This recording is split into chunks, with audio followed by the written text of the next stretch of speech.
15h46 Maintenant, nous allons parler santé. Nous allons parler en fait de l'asthme. Le nombre de personnes souffrant d'asthme a triplé depuis 1980. Au Canada, 12% des enfants et 8% des adultes souffrent d'asthme. Et au Québec seulement, on estime à plus de 700 000 le nombre de personnes aux prises avec cette maladie respiratoire. Mais ce qui est particulièrement préoccupant ici, c'est que ce sont les jeunes qui représentent la moitié des cas. Alors, j'en parle avec le pneumologue Louis-Philippe Boulay, qui est aussi le titulaire de la chaire de transfert des connaissances, éducation et prévention en santé respiratoire et cardiovasculaire à l'Université Laval. Monsieur Boulay, bonjour. Bonjour. C'est quand même frappant de voir que ce sont les jeunes pour la moitié des cas. Comment on explique cette importante augmentation auprès des jeunes? Écoutez, l'augmentation qui a eu lieu au cours des dernières années a touché l'ensemble de tous les asthmatiques, mais bien sûr, les jeunes ont été parmi ceux chez qui également on a vu le plus d'augmentation.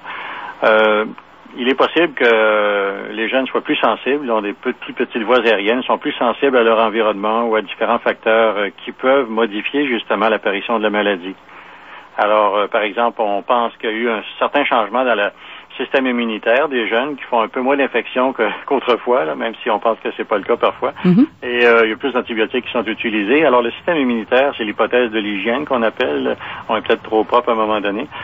C'est que le système immunitaire s'amuse à faire des anticorps contre l'environnement plutôt que de faire des anticorps contre les bactéries ou les germes qui peuvent nous infecter. Alors, il y a un débalancement de notre système en faveur de maladies allergiques qui prédisposent justement à faire des maladies comme l'asthme. Ouais. Mais il y a sûrement des facteurs environnementaux et bien d'autres, en fait. Oui, parce qu'on entend souvent les gens se poser la question avec tout ce qu'on a comme nouveau produit qui a été créé artificiellement là, dans notre environnement. Peut-être que on n'a pas l'habitude non plus, nos organismes n'ont pas l'habitude de réagir à ce type d'environnement. Oui, c'est certain que c'est difficile de tout contrôler. On sait qu'on s'expose de plus en plus aux allergènes, particulièrement dans les maisons bien isolées. L'hiver, il y a de la pollution atmosphérique, il y a des changements dans l'alimentation. Il y a plusieurs possibilités. La maladie est mieux reconnue également, effectivement. Et c'est sûr que ça n'a pas comme tel triplé dans les dernières années. Là, ça fait déjà de plusieurs décades que ça a augmenté, que ça a triplé. Mais dans les dernières années, on voit qu'il y a une petite tendance continuelle à l'augmentation dans la prévalence de la maladie, qui, je dois dire, malheureusement, est banalisée. C'est sûr qu'on meurt pas tous les jours d'asthme. En général, c'est une maladie qui donne bien du trouble, mais qui fait pas mourir grand monde. Mais très souvent, malheureusement, les gens en souffrent, ont une qualité de vie très réduite et pourtant, on pourrait faire tellement pour éviter ça. Alors justement, parlons-en, parce qu'on parle ici d'une maladie chronique. Là, quand on se retrouve avec l'asthme, on n'en guérit pas. Il faut apprendre à vivre avec, là, c'est ça? Voilà. C'est une maladie qui dure pendant toute la vie. Chez les enfants, parfois, il peut y avoir une rémission à partir de l'âge de 6 à 12 ans, à la moitié à peu près, surtout ceux qui sont pas allergiques ou qui n'ont pas de génétique dans la famille d'asthme. Mais quand même, c'est une maladie qui nous suit pendant toute notre vie durant. Mais qui peut être facilement contrôlé avec un minimum de précautions et une médication vraiment très sécuritaire. Malheureusement, les gens s'habituent à leurs symptômes, ont peur des médicaments, veulent pas faire de mesures préventives, et à ce moment-là, la maladie peut s'aggraver avec le temps, devenir de plus en plus difficile à contrôler, ou encore amener une réduction progressive de la fonction pulmonaire. Mais je connais des gens, moi, qui en souffrent vraiment beaucoup, qui sont en réaction beaucoup à leur environnement immédiat. C'est difficile de contrôler notre environnement quand même. C'est pas évident. Parfois, c'est certain que, il y a des facteurs très importants sur lesquels on peut jouer, mais qui sont pas faciles au point de vue émotif, là, comme les animaux domestiques, les choses comme ça. Mais il est bien certain que lorsqu'on ne peut pas éviter certains éléments de l'environnement, on doit prendre une médication ajustée selon le niveau d'asthme, selon le degré de sévérité. Mais souvent, quand on fait au moins un minimum de prévention et qu'on prend une médication bien ajustée, on peut quand même prévenir l'essentiel des manifestations de la maladie et avoir une vie strictement normale, à tel point qu'on a quand même plusieurs asthmatiques sévères qui sont des athlètes de très haut niveau, qui sont capables de compétitionner, qui ont une vie strictement normale. Oui, c'est vrai. Mais est-ce que quand on est asthmatique, ça fragilise nos voies respiratoires? Est-ce que ça nous rend plus vulnérables quand on attrape quelque chose d'aussi banal qu'un rhume?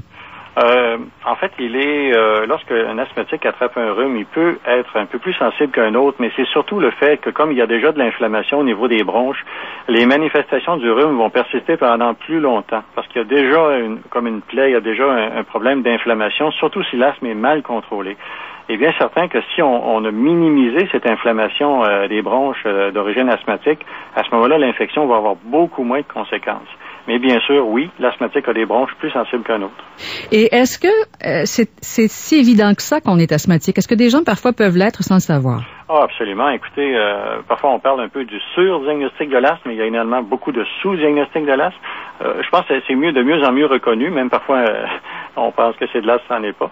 Mais des gens qui ont des toux persistantes, un essoufflement, une intolérance à l'effort persistant, les gens disent je suis peut-être moins conditionné, peut-être en bonne condition physique qu'avant, ou peut-être que ma toux est due, je sais pas, de l'environnement, des choses de l'environnement. Alors je pense que c'est des symptômes de toux, de silement, d'oppression au niveau du thorax, ou vraiment une intolérance à l'effort. C'est toutes des choses qui font penser que peut-être finalement c'est un asthmatique. Et en fait, c'est curieux parce que plusieurs, entre autres, de ceux qui font beaucoup d'exercices, se mettent à tousser à l'effort et dans bien des cas, c'est de l'asthme, effectivement.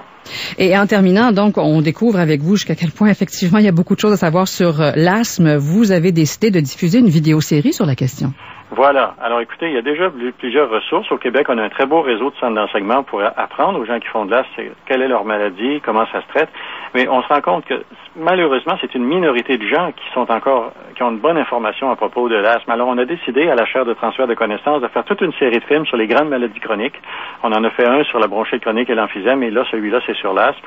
On aura un prochain sur l'apnée du sommeil. Mais on veut vraiment expliquer en termes simples, non techniques, faciles à comprendre, avec des expériences là, des gens de la vie courante. Là, qu'est-ce que c'est cette fichue maladie-là, comment ça se traite, puis démystifier plusieurs des concepts à propos de la maladie et du traitement.